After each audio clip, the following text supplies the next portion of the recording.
الحمد لله وكفى وسلام على عباده الذين اصطفى أما بعد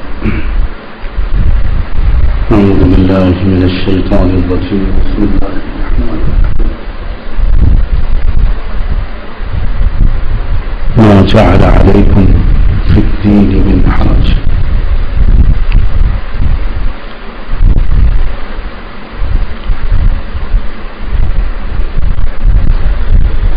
وقال تعالى يريد الله بكم اليسر ولا يريد بكم العسر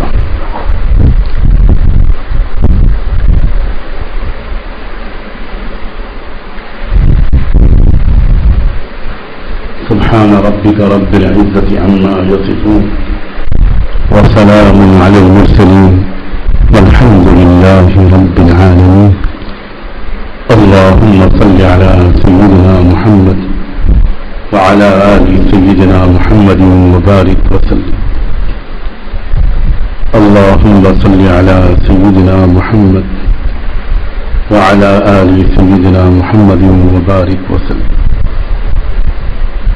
اللهم صل على سيدنا محمد وعلى آل سيدنا محمد وبارك وسلم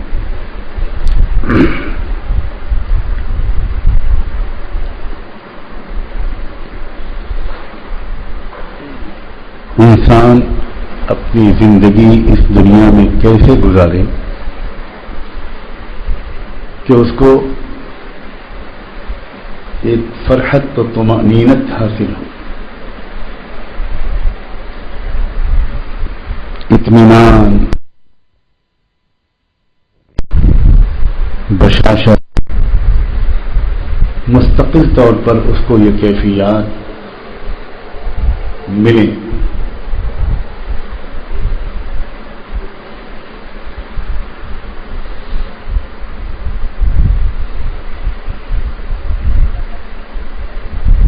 یہ ایک بہت ہی اہم سوال ہے۔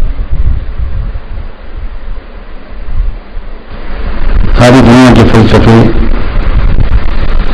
مختلف علم،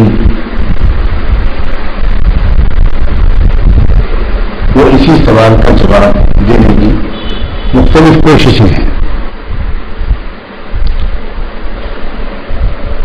کسی نے کہا کہ انسان کا اگر پیٹ بھرا رہے،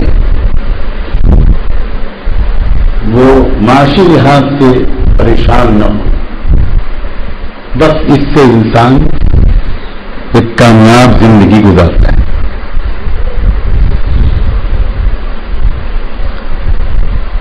کسی نے کہا کہ انسان جنسی طور پر آسودہ ہو اور اس کی جو سیکس کی جنسی خواہش ہے بس وہ اس کی پوری ہوتی رہے بھرپور طریقے، بس انسان کامیاب ہے۔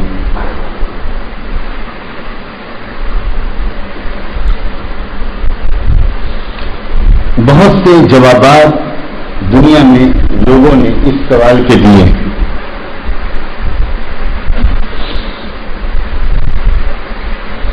کہ انسان کو فلاح کیسے ملے، فوز کیسے ملے،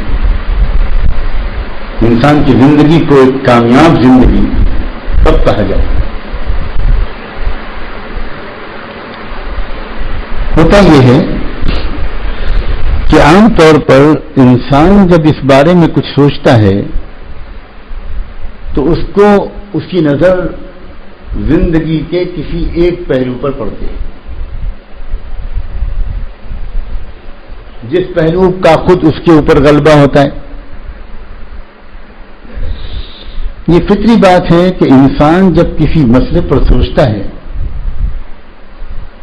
تو اس کے ذہن پر اس بارے میں جو غلبہ ہے اس کی گرفت سے انسان نکل نہیں سکتا۔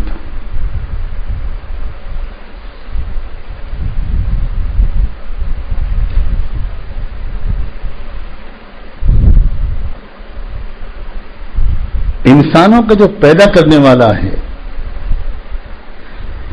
چونکہ اس نے انسان کو بنایا ہے تو انسان کی زندگی کے تمام پہلوؤں پر بیک وقت برابر کی نظر رہتی ہے اس پیدا کرنے والی.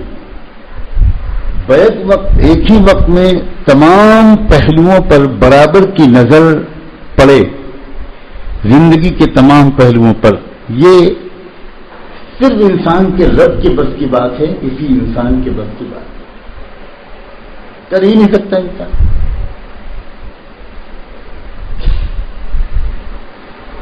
وہ جو اندھوں کی بستی میں ہاتھی نکل آیا تھا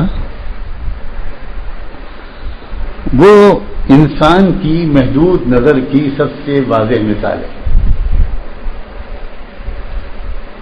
آپ کے ہاں کبھی ہوا ہے ایسا تجربہ؟ انگریزی میں نظم میں ہم لوگوں نے پڑھا تھا، غالباً اس قسم کے واقعات انگریزوں ہی کیا ہوتے تھے.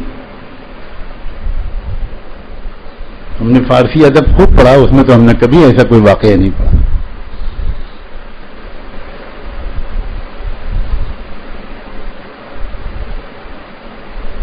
اندھوں کی بستی میں ہاتھی نکل آیا. اب اندھوں کے درمیان گفتگو شروع ہوئی کہ یہ ہاتھی ہوتا کیسے. دیکھا تو کھا نہیں گئی، اظہار خیال شروع ہوا. تو ان میں جو بڑے پروفیسر صاحب تھے، کوئی بہت قابل اور حیدرآباد کی زبان میں قابل، انہوں نے کہا کہ ٹھہرو میں بتاتا ہوں، تم لوگ سب کم پڑھے لکھے لوگ، بیٹھو میں بھی جاؤں ابھی بتا. وہ پہنچے، بھائی ان کو کوئی مجھے ہاتھی کے پاس لے چلو، کوئی آدمی ہاتھی کے پاس لے چلا، قریب پہنچے بتا دینا کہاں پر ہے.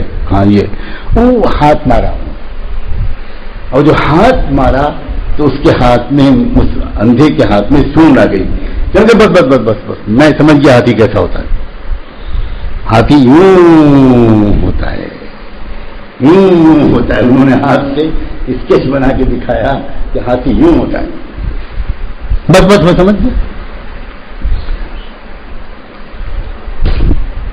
دوسرے نے کہا کہ اچھا ہاتھی یوں ہوتا ہے، میں بھی دیکھتا ہوں، مجھے بھی لے چلو. وہ بھی پہنچا.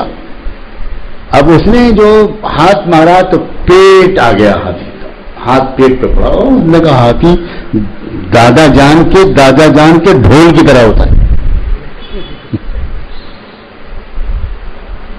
پھر تیسرا پہنچا، وہ تیسرے نے پھر ہاتھ مارا.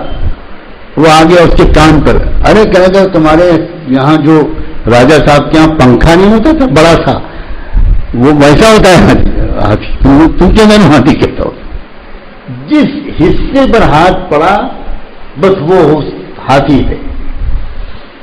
انسان کی نظر زندگی کے جس گوشے پر پڑتی ہے نا، جس پہلو پر پڑتی ہے، جو چیز اس کے ذہن دماغ پر حاوی ہوتی ہے، اسی کو انسان زندگی کا مقصد، کامیابی کا محور، کامیابی کی علامت، کامیابی کی بنیاد، کامیابی کی پہچان سمجھنے لگتا ہے.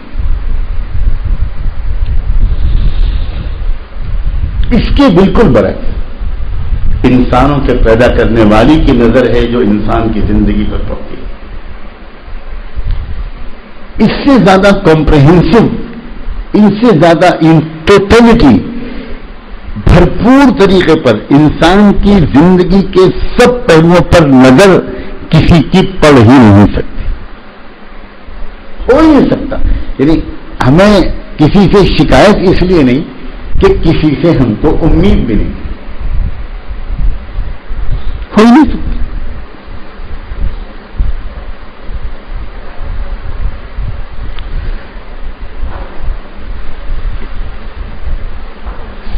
دو پہلو ہیں انسان کی زندگی کے جن میں ایک کشمکش رہتی ہے. عام آدمی کی طرز زندگی کو اگر دیکھا جائے تو ان میں کشمکش رہتی ہے. انسان کی زندگی کا ایک پہلو ہے اس کے حیوانی پہلو، جسمانی پہلو، مادی پہلو. اس کے اپنے تقاضے ہیں، اس کی اپنی ضروریات ہیں، اس کی اپنی خواہشات ہیں، اس کے اپنے مطالبے ہیں. اور ایک ہے انسان کی زندگی کا روحانی پہلو. اس کے اپنے تقاضے ہیں، اس کی اپنی ضروریات ہیں، اس کے اپنے مطالبے ہیں، خواہشات ہیں. جسم کی اپنی غذا ہے، روح کی اپنی غذا ہے. جسم اپنی غذا مانگتا رہتا ہے، روح اپنی غذا مانگتے رہتی.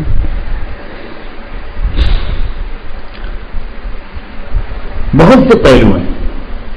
ایک ہے ایک انسان، ایک آدمی فرد ہونے کی حیثیت سے، ایک انڈیویجول ہونے کی حیثیت سے میری ضروریات،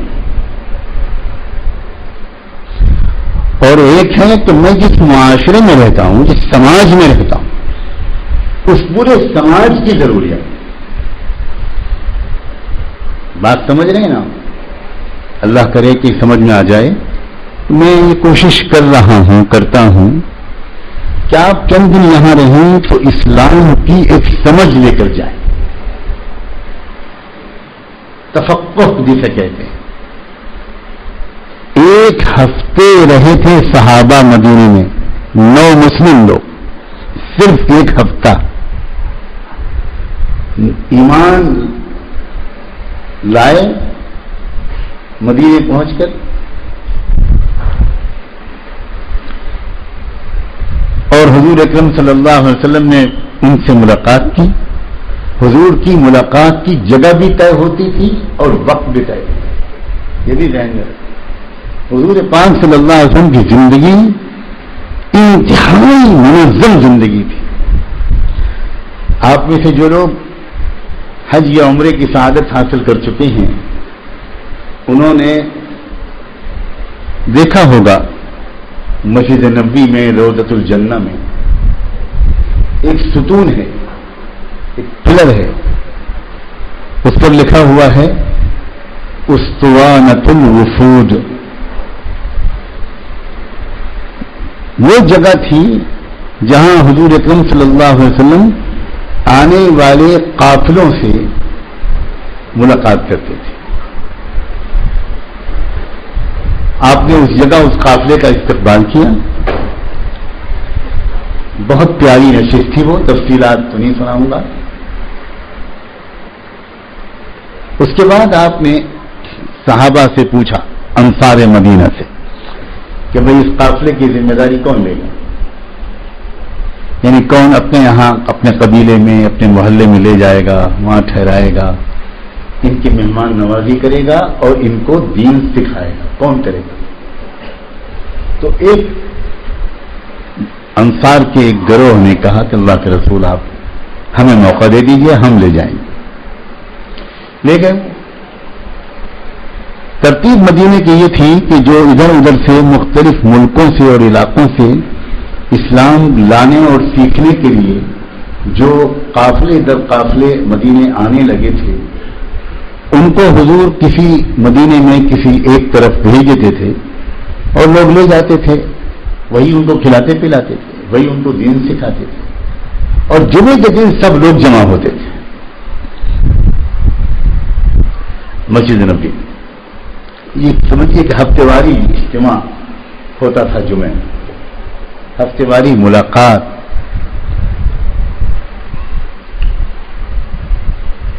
تو جب پہلے ہفتے میں وہ لوگ آئے تو حضور صلی اللہ علیہ وسلم نے ان سے پوچھا،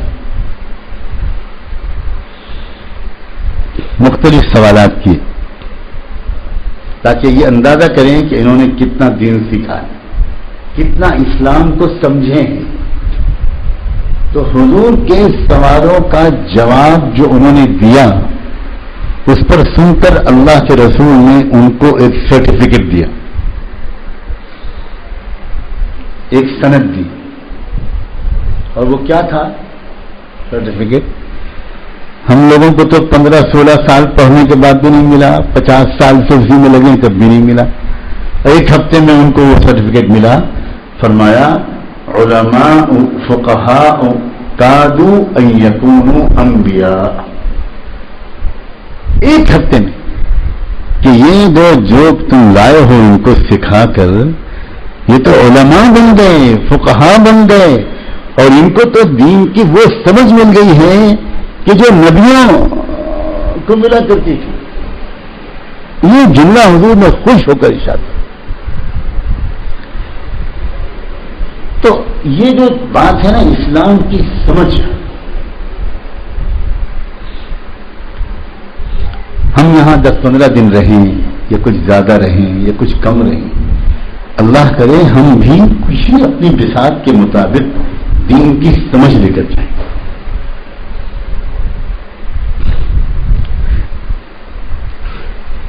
زندگی کے سینکڑوں پہلو ہیں.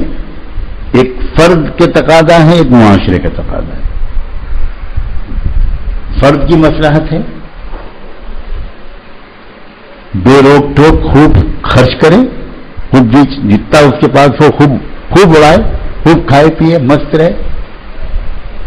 اور سماج چاہتا ہے کہ نہیں بھی تمہارے پاس جو 4 پیسے ہیں اس میں سماج کو شریک کرو، معاشرے کو شریک کرو، کمزوروں غریبوں کو جو خود نہیں کما پا رہے ہیں ان کو تم اپنی کمائی میں حصے دار سمجھو. معاشرے کا حق یہ ہے کہ اس کا بھی فرد کی آمدنی میں حصہ ہو، اور فرد کی تمنا یہ ہے کہ مجھ پر کوئی پابندی نہ رہے. اسی طرح حاکم اور محکوم، حکومت کی کرسی پر جو بیٹھا ہوتا ہے اس کا دل چاہتا ہے کہ میری بات مانی جائے. حکومت تو بڑی چیز ہے، چھوٹی سی کرسی پر کوئی بیٹھ جاتا ہے تو سلام کرنا مشکل ہو جاتا ہے. حکومت کا اپنا ایک مزاج ہوتا ہے، حکومت کی کرسی پر بیٹھے ہوئے لوگوں کا اپنا ایک موڈ ہوتا ہے، اور جو محکوم عوام ہوتے ہیں ان کی مصلحتوں کا تقاضا ہوتا ہے کچھ اور، کہ حکومت قانون بنانے میں ان کی ضروریات کا، ان کی قوت برداشت کا خیال رکھے. حکومت ٹیکس جو مقدار مقرر کرے ٹیکس وہ لوگوں کی سہولت کا خیال کر کے کرے، وغیرہ وغیرہ.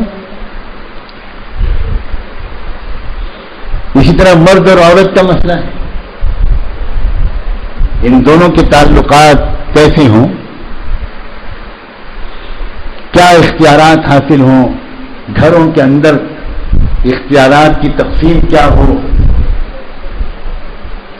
کیسے دونوں ایک گاڑی کے 2 پہیے بن کر گاڑی کو آگے کی طرف لے جائیں.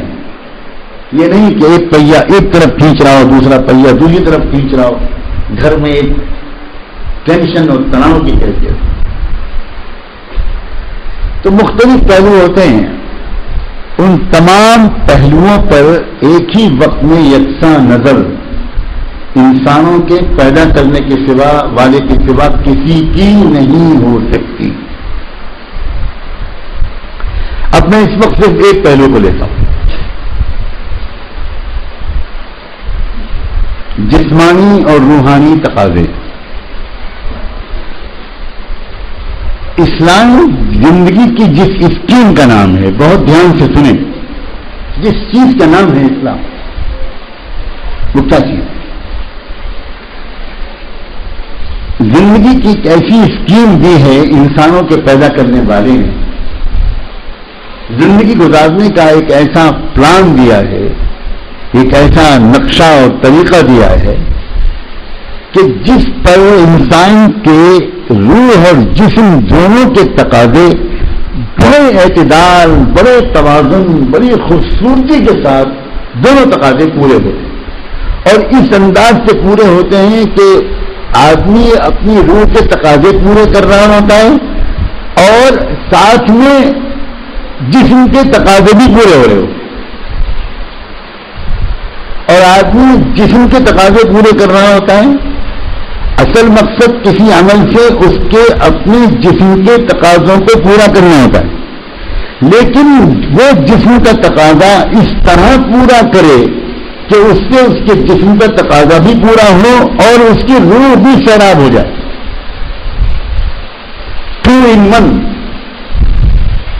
دونوں چیزیں بیک وقت. آپ ہر حکم کو ہر فرض کو، ہر واجب کو، ہر سنت کو، ہر مستحب کو، شریعت کی ہر ادا کو، اسلامی تہذیب کے ہر عمل کو ذرا اس معیار سے سوچنا شروع کریں. جتنے آپ میں سمجھدار اور ذہین لوگ ہیں ذرا اس موضوع پر سوچیں. اور یہ میں فوڈ فار تھاٹ دے رہا ہوں، یہ ایک موضوع دے رہا ہوں سوچنے کا. اگلے سال آئیں گے تو امتحان لوں گا. اگلے سال اس لیے کہہ رہا ہوں کہ سال بھر سے پہلے کوئی آتے ہی نہیں. خود کس کے 10 سال پر گناہ کریں گے اور اس کے بعد اللہ میں کہیں گے بس آئی ایم سوری.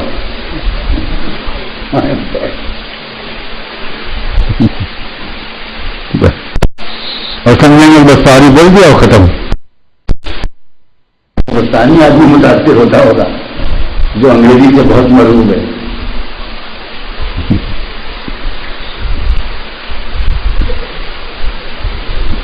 ایک ہی کام، عجیب و غریب بات ہے، دنیا میں روحانی تقاضے پورا کرنے کی جو ترکیبیں سوچی جاتی ہیں اس میں اسی عمل کے ذریعے جسم کو سوچا بھی نہیں جاتا. عام طور سے روحانی تقاضے جب پورے کرنے کی بات سوچی جاتی ہے تو اس وقت تو صرف آتما، صرف روح یہ ذہن میں ہوتا. اسلام میں دیکھو روحانی تقاضے پورا کرنے کے جو نظام دیے ہیں، میں ان میں سے 2-4 کو یاد دلاتا ہوں.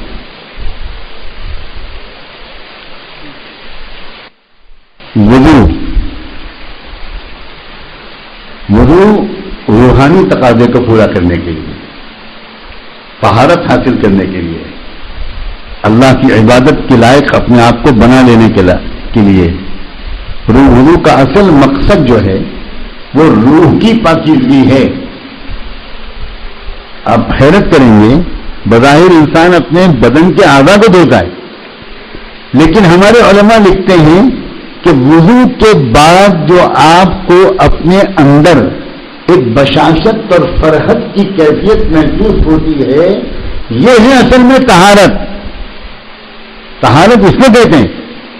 تو طہارت جسم کی پاکیزگی کا نام نہیں ہے، ایک روحانی احساس کا نام ہے، ایک روحانی کیفیت کا نام ہے. اور اس کیفیت کو حاصل کرنے کے لیے عمل کیا ہے؟ وضو. اب بتائیں، وضو سے ہمارا جسم صاف ہوتا ہے کہ نہیں؟ کتنے فائدے ہیں وضو کے؟ اللہ اکبر. صرف وضو کے جسمانی فائدے، صرف وضو کے میڈیکل اور طبی فائدے اگر گنائے جائیں تو شاید 4 گھنٹے بھی کافی نہیں ہوں گے.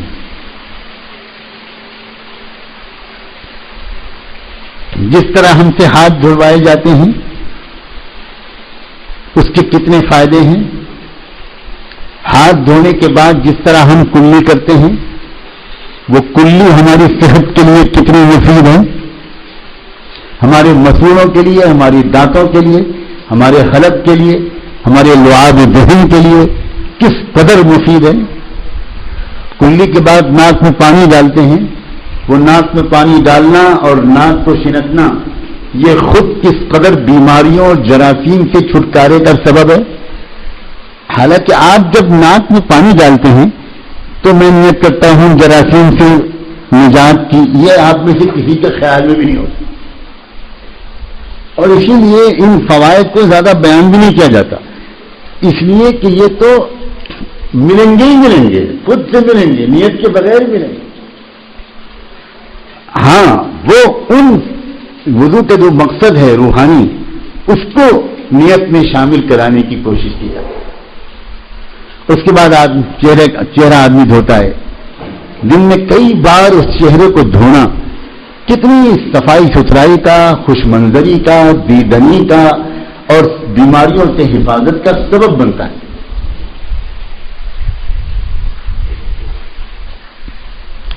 اس کے بعد آپ ہاتھ دھوتے ہیں. وضو میں ہاتھ دھونے کی جو ترکیب سکھائی جاتی ہے اس میں آپ ہاتھ میں پانی لے کر یوں ڈالتے ہیں، اوپر سے نیچے کوہنی سے گرتا ہے پانی. یہ طریقہ ہے سنت کا. دنیا میں کبھی شاید اس طرح ہاتھ دھونے کا کوئی تصور بھی نہیں تھا. اس کو تو الٹا طریقہ سمجھا جاتا ہے، اوپر سے نیچے بہا دو. یہ عام طور پر انسان کی عقل میں آتا ہے. کہا گیا اب یہ بالکل روحانی عمل بھی ہے، لیکن اب میڈیکل کالج میں ذرا پڑھنے والوں سے پوچھو، جو ہمارے بچے اور بچیاں میڈیکل کالج میں پڑھتے ہیں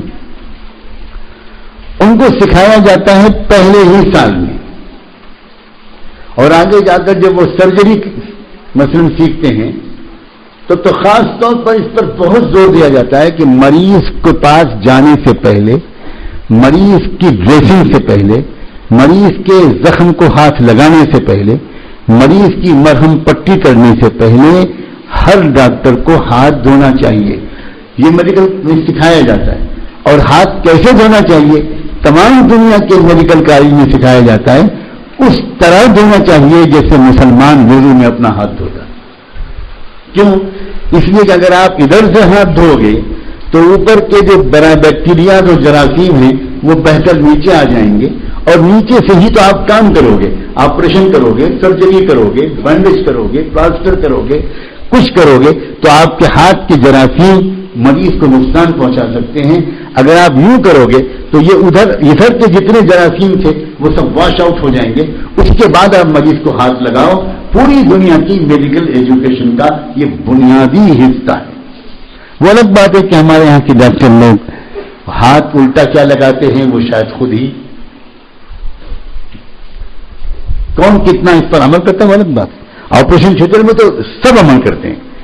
آپریشن تھیٹر میں جانے سے پہلے ہر ڈاکٹر اسی طرح ہاتھ دھوتا ہے، وہ مسلمان ہو یا کرسچن ہو یا ہندو ہو یا سکھ ہو، اس کو یہی پڑھایا جاتا ہے کہ وہ اس طرح ہاتھ دھوئے. اب میں ایک وضو کی بارے میں جلدی کچھ بات عرض کرنا چاہ رہا ہوں، ورنہ یہ بہت تفصیلی موضوع ہے. کیا کیا فائدے ہیں سر کا مسح کرنے سے؟ کیا فائدے ہیں؟ دن میں کئی مرتبہ انسان اپنے سر کو جو تر کرتا ہے، سر ایک ڈائنمو ہے، ایک موٹر ہے، ایک انجن ہے، اور گاڑی کا سب سے گرم حصہ ڈائنمو ہوتا ہے، موٹر ہوتا ہے. اس پر بہت ہیٹ جنریٹ ہوتی ہے، گرمی بہت ہے. اب بار بار پانی سے سر کو تر کرنا اس ہیٹ کو کم کرتا ہے، ٹیمپریچر کو ڈاؤن کرتا ہے.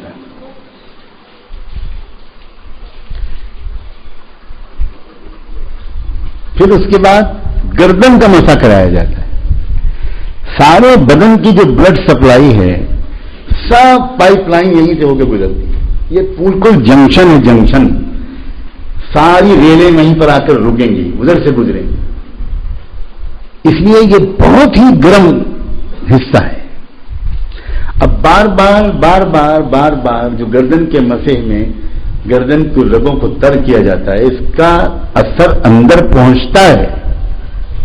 میں نے اس سے پہلے بھی واقعہ سنایا تھا. ہمارے حضرت کے ایک خلیفہ ہیں ڈاکٹر ندیم،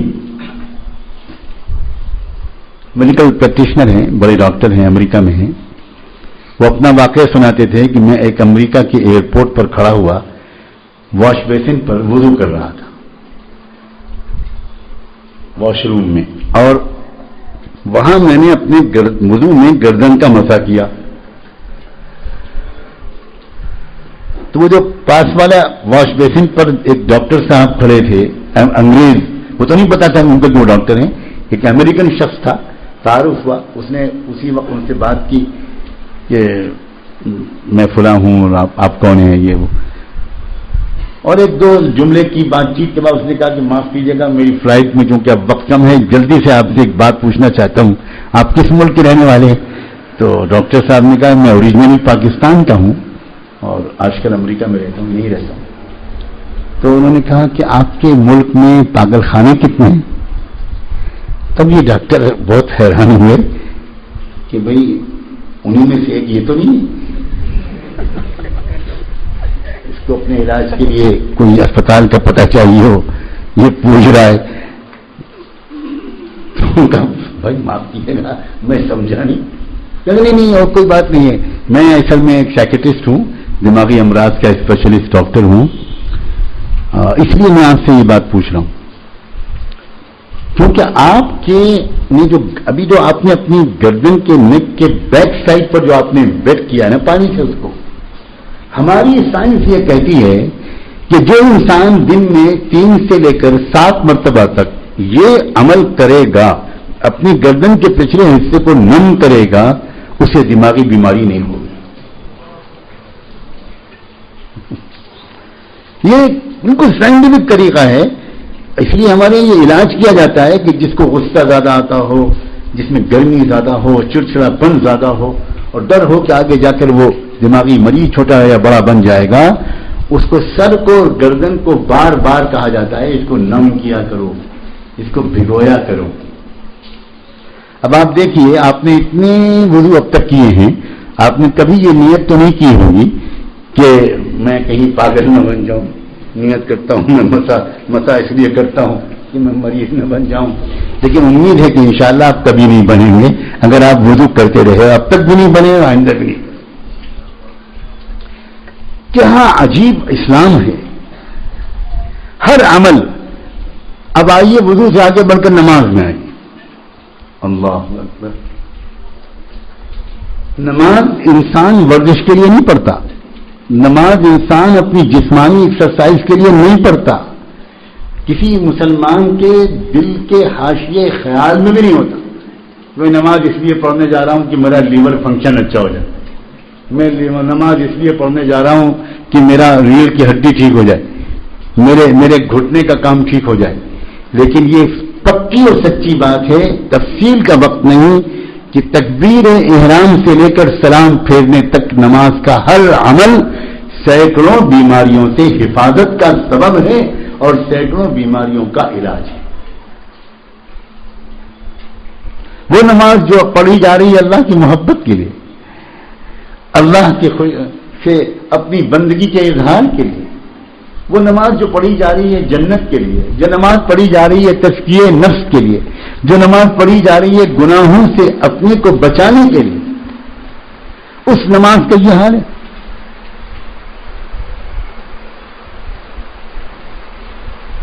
بہت سے نوجوان لڑکوں اور لڑکیوں کو 18-19 سال کی عمر میں پہنچتے پہنچتے ایک چیز ہوتی ہے کہ ان کے منہ پر مہاسے دانے نکلنے لگتے ہیں، اور اس کی وجہ ہوتی ہے کہ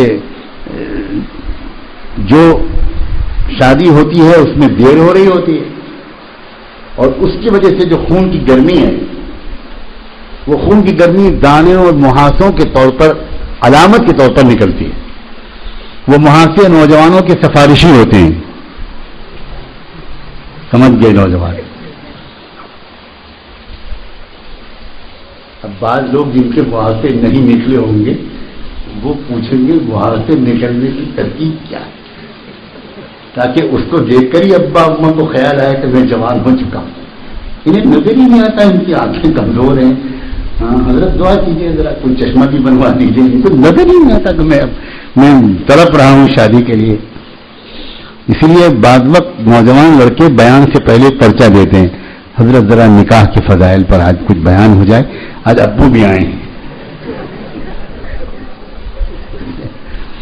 یہ مہاسے، یہ دانے کیا کی ہوئی ہے؟ آپ حیرت کریں گے، پوری دنیا کے لوگ اس پر اب متفق ہو چکے کہ اس کا سب سے اچھا علاج لمبے سجدے ہیں۔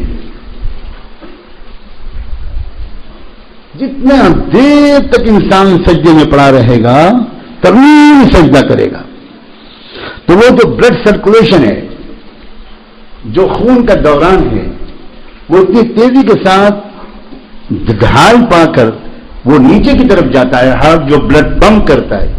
تو جو باڈی کے پوسچرز ہوتے ہیں، جو رکوع، سجدہ، قیام، قوما، یہ سب الگ الگ پوسچرز میں خون کے دوران الگ الگ رخ لیتے ہیں، اور وہ خون کے دوران الگ الگ رخ لینے کی وجہ سے انسان کی بیماریوں کا علاج ہوتا ہے اور اس کی حفاظت کا سبب بنتا ہے۔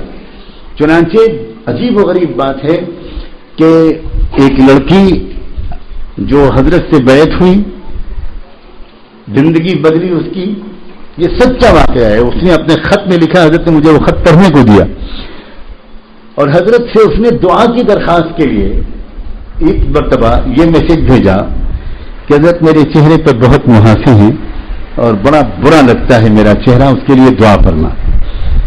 تو حضرت نے دعا بھی کی اور دعا کے علاوہ حضرت نے جواب میں کہا کہ بیٹی تہجد تو پڑھتی ہوگی، سجدوں کو ذرا لمبا کرو اور سجدوں کی تعداد بھی بڑھاؤ اور سجدوں کی مقدار بھی بڑھاؤ. اگر تم 4 رکعت تہجد پڑھتی تھی تو 12 رکعت تہجد پڑھو. 12 رکعت تہجد میں کم سے کم 24 سجدے ہوں گے، وہ 24 سجدے لمبے لمبے کرو اور یہ عمل 4 مہینے تک کرنے کے بعد پھر مجھے اپنا حال بتانا. حضرت نے فرمایا کہ میں نے اس بچی کو یہ لکھا. 4 مہینے تو کیا، حضرت نے فرمایا کہ شاید 2 مہینے 2.5 مہینے کے بعد اس کا میرے پاس خط آیا کہ میں دوائیں کرتے کرتے تھک گئی تھی، کریم لگاتے لگاتے تھک گئی تھی، کسی چیز سے فائدہ نہیں ہو رہا تھا. حضرت آپ کے بتائے ہوئے نسخے پر عمل کیا، اللہ کا شکر ہے. ایک طرف تو میں اپنے دل میں اللہ کی محبت بڑھی ہوئی پاتی ہوں، گناہوں سے حفاظت بھی ہو رہی ہے، اور حضرت دھبا میرے چہرے پر ایک بھی نہ رہا. دعا کر دیجئے کہ آپ کی مشورے اور ہدایت اور دعا سے چہرے کے دھبے جیسے غائب ہو گئے، ویسے میرے دل کے دھبے بھی غائب ہو جائیں. ایک ہی عمل ہے نماز، ایک ہی عمل ہے سجدہ، وہ روح کے دھبے بھی مٹا رہا ہے اور وہی عمل بدن کے دھبے بھی مٹا رہا ہے. ہمارے اکابر بزرگوں نے نماز اور ان سارے اعمال کے ان فائدوں کو زیادہ بیان نہیں کیا، اور اس کی وجہ یہ کہ پھر نیت کرتا ہوں میں نماز کی واسطے میرے چہرے کے صاف ہونے کے، پھر یہ شروع ہو جائے گا. پھر آپ کی نیت ہی گڑبڑا جائے گی، پھر نیت ہی ہوگی. اگر بتایا گیا کہ فلاں عمل سے، رکوع سے انسان کی ریڑھ کی ہڈی، پورا نرو سینٹر جو ہے، right from the tail bone, جو بالکل ریڑھ کی ہڈی کا جو آخری حصہ ہے جس پر ہم بیٹھتے ہیں، وہاں سے لے کر اور دماغ کے وسط تک یہ ایک کنیکشن ہے. اور جسم کا سب سے اہم حصہ ہے دل اور دماغ کے بعد، سب سے اہم حصہ، اور پورے جسم کی تمام صحت مندیوں کا دار و مدار اس پورے فنکشن کے درست ہونے پر ہے. اب عجیب و غریب بات ہے، اللہ اگر بچپن سے، نوجوانی سے، شروع سے صحیح رکوع کرنے کی توفیق دے دے تو سینکڑوں بیماریوں سے ہم محفوظ رہیں. گھٹنے کے درد، گھٹنے کی تکلیفیں آج کل عام رواج ہے. ہر وہ جگہ جہاں ذرا مالدار لوگ رہتے ہیں اور جہاں پڑھے لکھے لوگ رہتے ہیں، یہ 2 قسم کی مخلوقات ہیں. ذرا اللہ تعالیٰ اس علاقے کی مسجد میں آپ دیکھیں گے کرسیاں رکھی رہتی، اس لیے کہ شیخ صاحب آئیں گے، پروفیسر صاحب آئیں گے اور وہ کرسی لے کے بیٹھ جائیں گے، کرسی پہ نماز پڑھیں.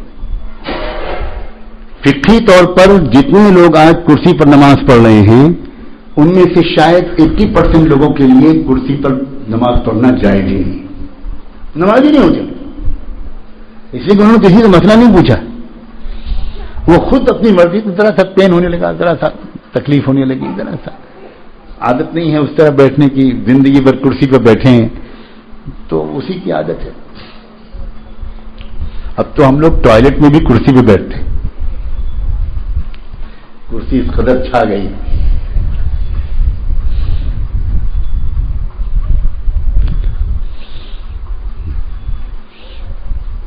یہ لوگ اپنی بیماریاں بڑھاتے ہیں کرسی پر نماز پڑھ کے، اور زندگی بھر کے لیے اپنے کو معذور ہی بنا لیتے ہیں، حالانکہ یہ معذور نہیں ہوتے کرسی پر نماز پڑھ کے.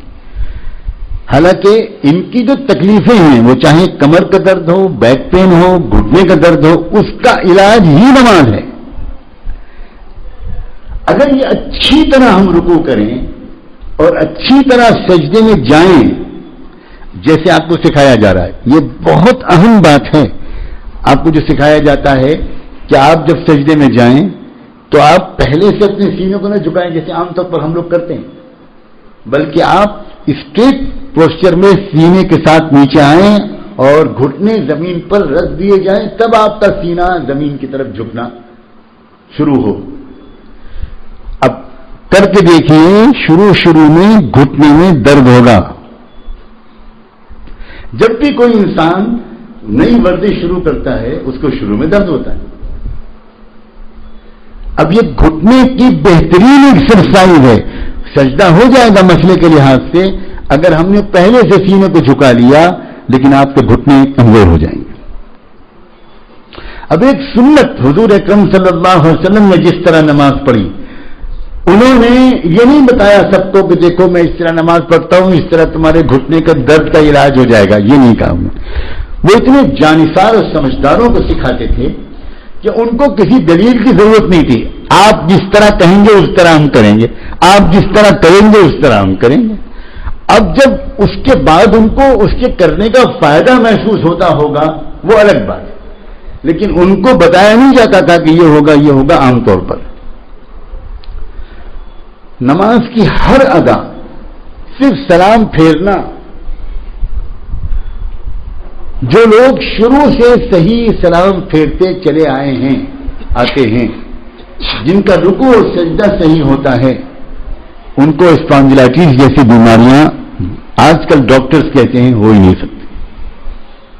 آج کل اکثر ہر تیسرے چوتھے آدمی کو چکر کی بیماری ہے, اور ڈاکٹر اس سے کہتا ہے کہ بالکل پتلا تکیہ استعمال کریں, موٹا تکیہ استعمال نہ کریں, اور یہ نہ کریں اور وہ نہ کریں.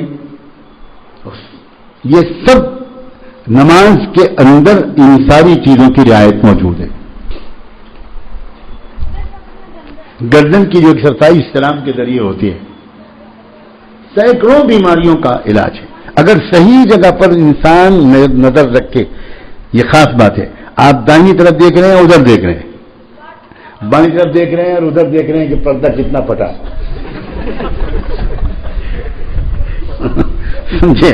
تو اس سے آپ کا مسئلے کے لحاظ سے سلام نماز ہو جائے گی, لیکن نہ تو سلام کا وہ روحانی نفع ہوگا اور نہ سلام کا جسمانی نفع. سلام کا روحانی نفع تب ہوگا جب آپ سلامتی کی دعا باقاعدہ نیت کر کے, نظر آپ کے کندھے پر ہے اور نیت آپ کی یہ ہے کہ میرے داہنے کندھے پر جو فرشتے ہیں ان سے لے کر داہنی طرف جو نمازی ہیں اور اقصائے عالم تک, دنیا کے آخری کنارے تک جتنے بھی اہل ایمان انس اور جن جتنے میں سب کی سلامتی کی دعا کرتا ہوں. اب جب انسان اس دل کی کیفیت کے ساتھ سلام کرتا ہے تو مخلوق کی محبت, مخلوق کو معاف کرنا, سخاوت, عفو درگزر صرف سلام کی روحانی احساسات کی وجہ سے دل میں پیدا ہوتے ہیں. اور چونکہ اس کی پوسچر صحیح ہے تو اس کی گردن کی ایک ایکسرسائز بھی ہوتی, گردن کی ایک ورزش بھی ہوتی. میں کتنی چیزوں کی مثال لوں. زکوٰۃ دی گئی ہے اپنی دل کو مال کی محبت سے پاک کرنے کے لیے. یہی اس کا روحانی مقصد, اصل مقصد یہ ہے.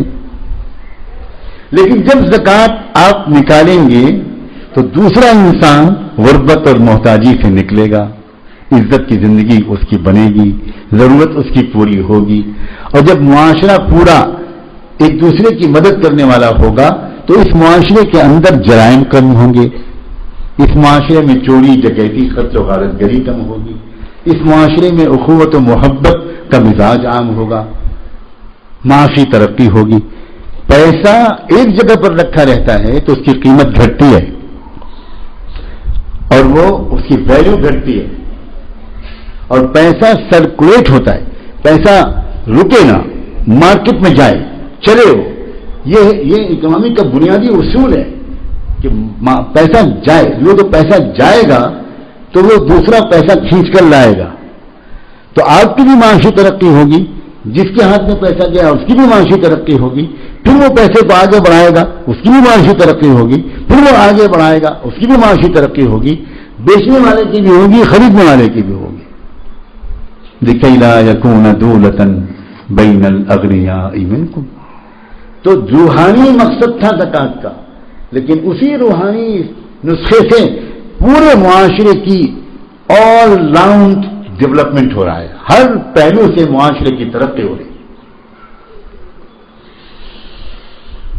اللہ ان کو اپنے اسلام کی سمجھ عطا کرے. آئے ہائے کیا خوبصورت تحفہ اللہ نے دیا.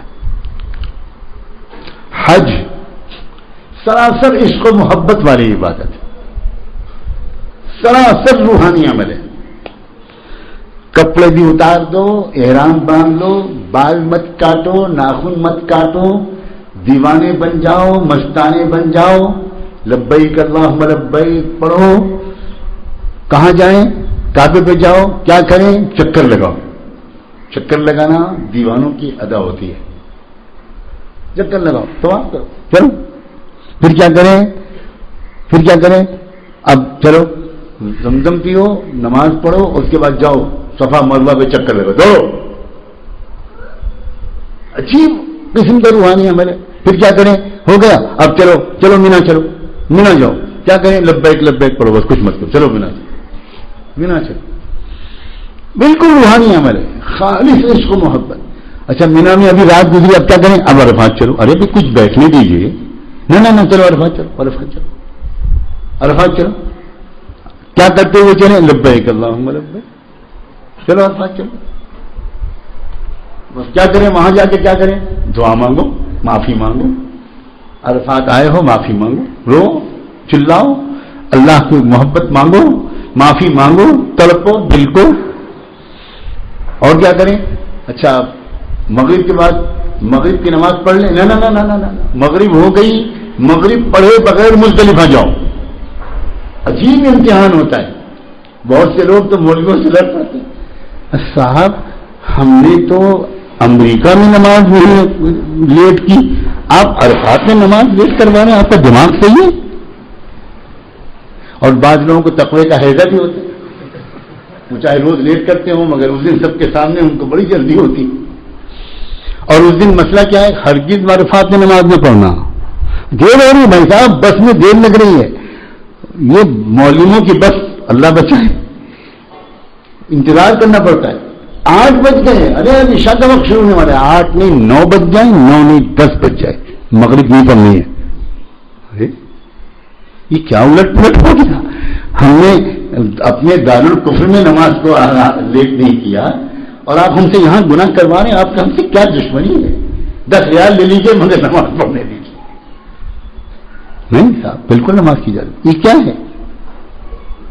پھر مزدلفہ پہنچے تو اب پڑھو مغرب و عشاء ملا کر پڑھو, کیا 11 بج جائے گا. کیا کریں مزدلفہ میں؟ آرام کرو, ذکر کرو, کنکریاں چن لو. پھر کیا کریں؟ صبح سورج کے نکلنے سے پہلے, روشنی ہونے کے بعد یہاں سے چل دو. کہاں جائیں؟ پھر مینا جاؤ. خالص روحانی عمل ہے. لیکن آپ حیرت کریں گے, اللہ اسلام کیا کبھی نظر انداز نہیں کرتا. روح کے ساتھ جسم, جسم کے ساتھ روح, روح کے ساتھ جسم, جسم کے ساتھ روح. چنانچہ اللہ تعالیٰ نے قرآن میں ایک آیت اتاری, لیشہدوا منافع لہم, کہ بھائی حج میں اور بھی کچھ فائدے ہیں. تم لوگ ملکوں سے مختلف آتے ہو, قبیلوں سے آتے ہو, اگر کوئی حج میں کاروبار بھی کرنا چاہے, اپنے علاقے سے کوئی چیز لائے اور یہاں منڈی میں بیچ دے, اس کا کرایہ نکلائے, ہمیں کوئی اعتراض نہیں, کر سکتے ہو تم. یہ بھی فائدے ہیں حج کے, تم حج کے یہ فائدے بھی اٹھا سکتے ہو. واہ بھائی واہ, سبحان اللہ. یعنی عجیب مزاج ہے اسلام کا. ہمارا مزاج تو یہ ہے کہ جہاں روحانی طرف متوجہ ہوئے بس جسمانی تقاضوں کو طلاق, اور ایک دم جبریل کے پوتے, اسرائیل کے نواسے, اور بیوی کے لیے مصیبت اور بچوں کے لیے مصیبت, اور بس ہر چیز میں تنگی, ہر چیز میں فتوے. یہ مزاج. اور جسم کی طرف متوجہ ہوئے تو پھر وہ گت جو ہماری بن چکی, اس کے لیے کچھ کہنے کی ضرورت ہوتی نہیں, گلے گلے گناہوں میں ڈوبے ہوئے. اسلام سمجھے نہیں, اور نہ سمجھ پانے کی وجہ سے اس میں کشش نہیں پیدا ہو پا رہی ہے ہمارے لیے, ہمارے بچوں کے لیے. ہم دوسروں کو اسلام سمجھا ہی نہیں پا رہے. اور اب میں الٹ کے بیان کرتا ہوں, وقت کم ہو رہا ہے. جسمانی تقاضوں کو پورا کرنا, خالص جسمانی تقاضوں. اسلام کیا کہتا ہے؟ تم کھانا اس طرح کھاؤ کہ کھانے سے تمہارا جسمانی تقاضا بھی پورا ہو اور کھانے سے تمہارے اندر تمہاری روحانی ترقی بھی ہو. اسی کھانے سے کھا کر تمہارا پیٹ بھی بھرے, کھا کر تمہارے اندر اللہ کے شکر کا جذبہ بھی بڑھے, اللہ کی یاد آئے, بندگی کا جذبہ بڑھے, اور اس نیت کے ساتھ کھاؤ کہ اس کھانے سے جو بدن میں طاقت بنے گی میں اس طاقت کو اللہ کے حکموں کی تعمیر میں استعمال کروں گا. اور دوسری بات, رسول اللہ صلی اللہ علیہ وسلم کی سنتوں کا لحاظ کرتے ہوئے کھانا کھاؤ گے تو اس کھانے سے تمہاری جسمانی ضرورت بھی پوری ہوگی اور اسی کھانے سے تمہاری روحانی ترقی بھی. نماز سے روحانی ترقی کے ساتھ جسمانی ترقی بھی, اور کھانے سے, پینے سے, سونے سے حد یہ ہے کہ اپنی جنسی ضرورت جائز طریقے پر سنت کے مطابق اور اس وقت بھی دعاؤں کا اہتمام کرتے ہوئے اگر پوری کرو گے تو اس جنسی ضرورت سے تمہاری حیوانی تقاضا بھی پورا ہوگا اور اسی تقاضے کے پورا کرنے سے تم کو اللہ کا قرب بھی ملے گا. اسلام کی بلندیوں کو کوئی پہنچ سکتا ہے؟ اسلام کا یہ حسن اللہ ہمیں سمجھا دے اور کم سے کم ہم اپنی فیملی کو سمجھانے کی پوزیشن میں.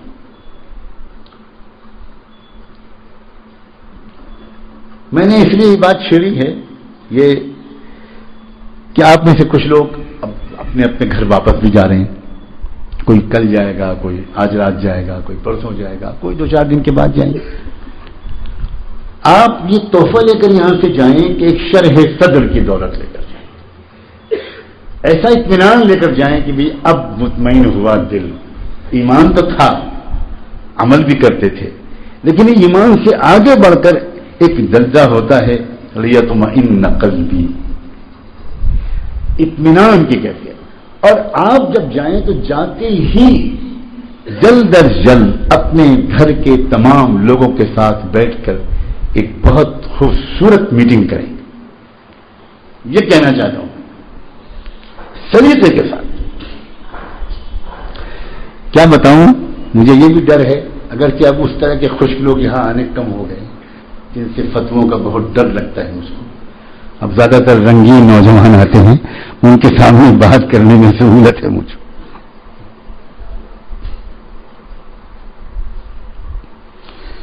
جب آپ گھر پہ گھر والوں کے ساتھ یہ والی دینی گفتگو سیٹ کرو تو بتاؤں, ایک نیا پھولوں کا گلدستہ لاؤ, بہترین فلاور پاٹ لاؤ, اس کو لگاؤ بیچ میں, سب ہنس رہے ہیں, اور اسپرے کرو, بڑھیا سی خوشبو چھڑکو. بیوی کہے گی تو شادی کی سالگرہ نہیں ہے یار, چکر کیا ہے؟ اور بچے کہیں گے کہ راج جی کیا ہو رہا ہے. اور آپ خود ڈیکوریٹ کرو گھر کو, خود سجاؤ, نیا میز پوش, نئی چادر, بہت سجاؤ, بڑھیا سے کھانے پکواؤ اس دن, بہت اچھا گھر والوں کی دعوت کرو کہ آج میری طرف سے تم لوگوں کی دعوت ہے. اپنی حیثیت کے مطابق خوبصورت انتظام کر کے بچوں کو خوب کھلا پلا کے اس کے بعد بچوں سے بات کرو پیار کے انداز سے. بچوں میں ایک جگہ گیا تھا, تم نے مجھے انکریج کیا, تم سب کا حصہ ہے, تم لوگ مجھے روکتے تو میں نہیں جا پاتا, میں گیا تھا. اور میں سچی بات یہ ہے کہ ایک احساس لے کر آیا ہوں کہ اسلام کو میں سمجھا ہوا نہیں تھا. تو بچوں آج ہم کھانا کھانے کے بعد ذرا بیٹھ کر بات کریں گے, اسلام کتنا خوبصورت ہے. اس طرح بات کرو اور پھر بچاؤ بچوں کو, اپنی بچیوں کو, اپنی فیملی کو بہت پیار سے. اسلام کا حسن, اسلام ہم سے یہ نہیں کہتا کہ زندگی کی لذتیں حاصل مت کرو, اسلام یہ نہیں کہتا کہ انجوائے مت کرو, الٹی بات ہے. ہم تو یہ دیکھ کر آئے ہیں کہ سچی اسلام کے بغیر زندگی کو انجوائے کوئی کر ہی نہیں سکتا. آپ مجھے بتاؤ, اس ٹوٹے پھوٹے ماحول میں آپ چند دن سے ہو, کوئی آرام دہ انتظام نہیں ہے, کچھ الٹا سیدھا سب ہے, لیکن کیا آپ سب اندر سے روحانی طور پر اپنے کو فریش, حشاش بشاش, خوش اور تازہ دم محسوس نہیں کر رہے؟ اتنی خوشی اگر آپ کی گھر پر مستقل رہے تو آپ کی بیوی کہے گی I am the لکیسٹ wife in the world. ابھی تو وہ کہتی ہے کہ کہاں پھنس گئی بڑے ہوئے کے ساتھ، ہر وقت حرام حلال حرام حلال حرام حلال حرام حلال فرض واجب، اس طرح کی ڈنڈا چلانے سے تھوڑی گھر میں کوئی پرکشش محسوس کرے گا.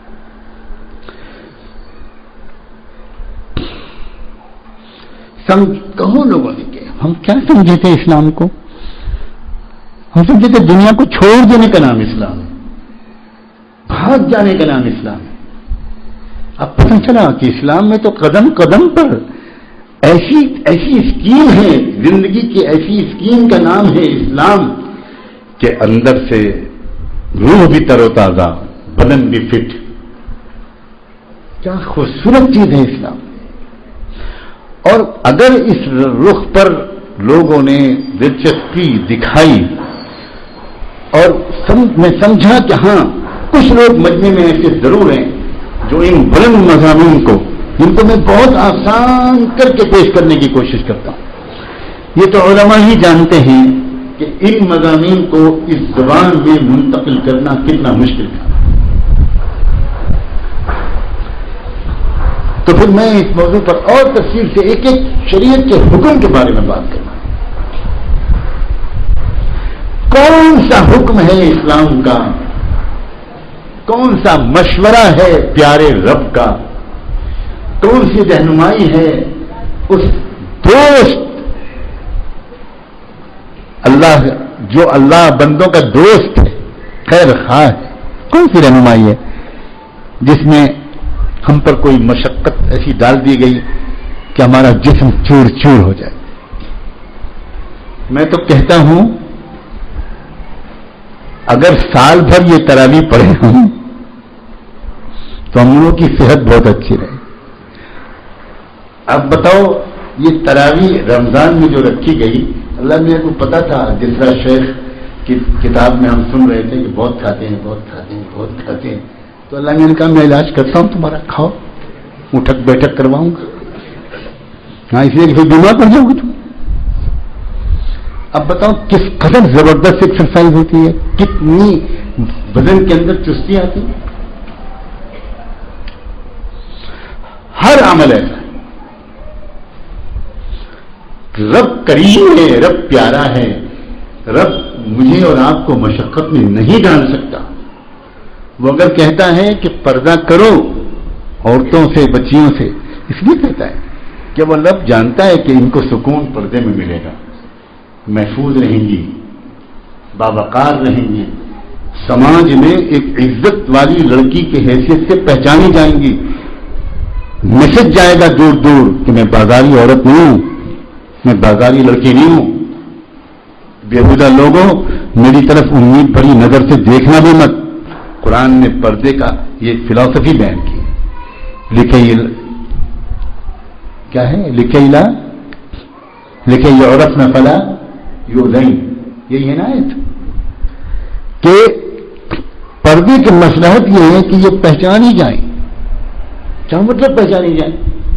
یہ پہچانی جائیں کہ یہ عورت با حیا، ویلیوز پر یقین رکھنے والی، عصمت اور عزت کی اہمیت کو سمجھنے والی لڑکی ہے، یہ بازاری عورت نہیں ہے.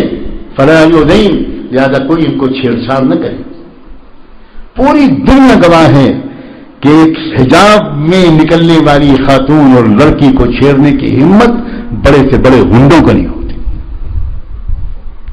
پوری دنیا میں ہر لڑکی کا تجربہ ہے. تو ہر حکم بڑی مصلحتیں، بڑی حکمتیں رکھتا ہے. اور یہ پہلو عجیب ہے، جسمانی تم اپنی جسمانی ضرورتوں کو پورا کرو اس طریقے پر کہ اس سے تمہاری روح کو نقصان تو کیا پہنچتا، الٹا روح کو بھی فائدہ پہنچے. اور اپنی روحانی ضرورتیں پوری کرو اس طریقے پر کہ اس سے تمہارے جسموں کو بھی فائدہ پہنچے. اپنے جسموں کو ہلاک مت کرو. آپ دوسری قوموں کے روحانی لوگوں سے ملنے جائیے،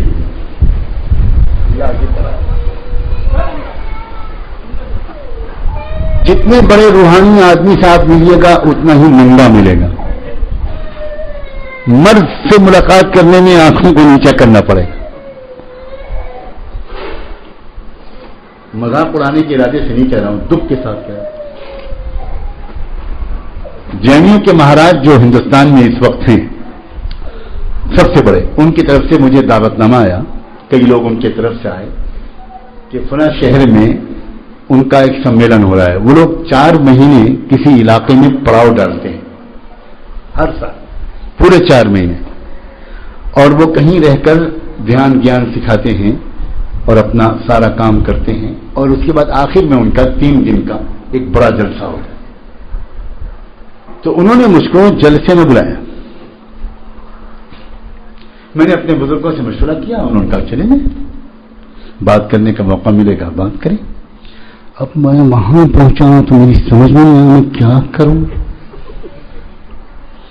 اسٹیج پر 2 درجن ننگے سادھو بیٹھے،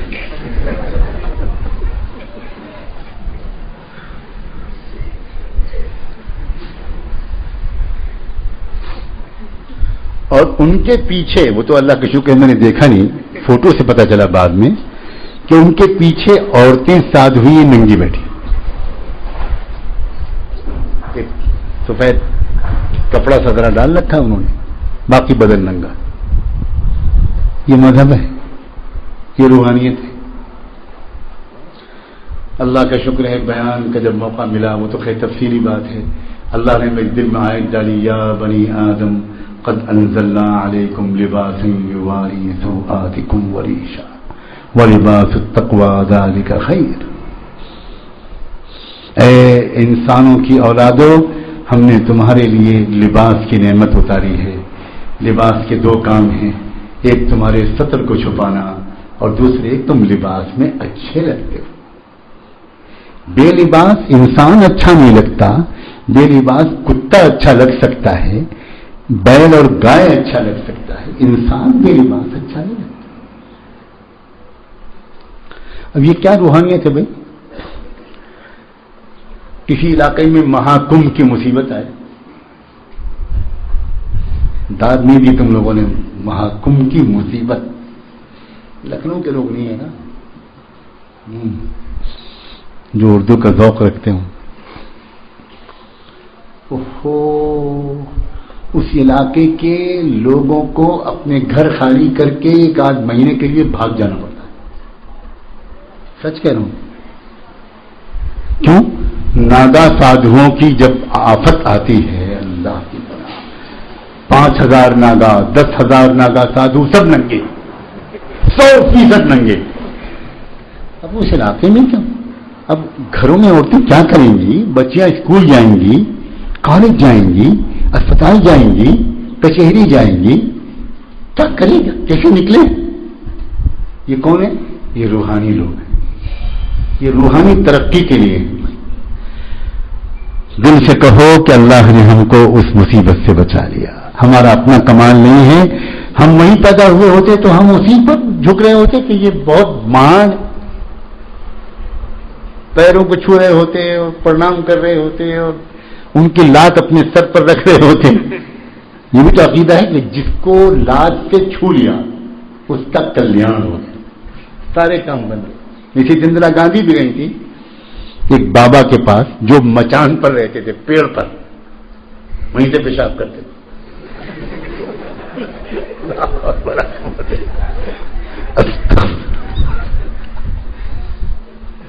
اور اندرا گاندھی کو بتایا تانترک نے، الیکشن آپ ہار رہی ہیں، 67 کے الیکشن آپ ہار رہی ہیں، کوئی چانس نہیں ہے آپ کے جیتنے کا. اب پاگل ہو گئی اندرا، کیسے جیتوں، کیا کروں؟ تب تانترک نے خوب تڑپانے کے بعد کہا ایک راستہ ہے، وہ جو بابا ہیں ان کے پاس آپ جائیں اور نیچے کھڑی رہیں جب تک کہ پیر وہ آپ کے سر پر نہ رکھ دیں، الیکشن جیتنے کا کوئی چانس نہیں. اندرا نے پورا انتظام کیا کہ کوئی نہ جائے میرے ساتھ سیکورٹی کے سوا، کوئی فوٹو نہ کھینچ لے، کوئی یہ نہ ہو جائے، کوئی نہ وہ نہ ہو جائے. اور گئی بیچاری. اور اللہ خوش رکھے ہندوستان ٹائمز کے رپورٹر کو, خدا جانے کون سے جن کے اندر گھس کے وہاں پہنچ گیا اور اس نے فوٹو کھینچ لیا اور اگلے دن ہندوستان ٹائمز میں چھپ گیا. قریب لہذا جتنی سیٹیں ملنی تھی وہ بھی گئی. بابا کی نوست کہ بالکل ہی بری طرح ہاری الیکشن ہو, اور ہمارے لوگوں کو اس وقت موقع مل گیا, انہوں نے اس فوٹو کو لاکھوں کی تعداد میں دنیا میں تقسیم کرایا. یہ پرائم منسٹر آف انڈیا, بابا کا پیر ان کے سر پر. کیا ہے یہ تصورات؟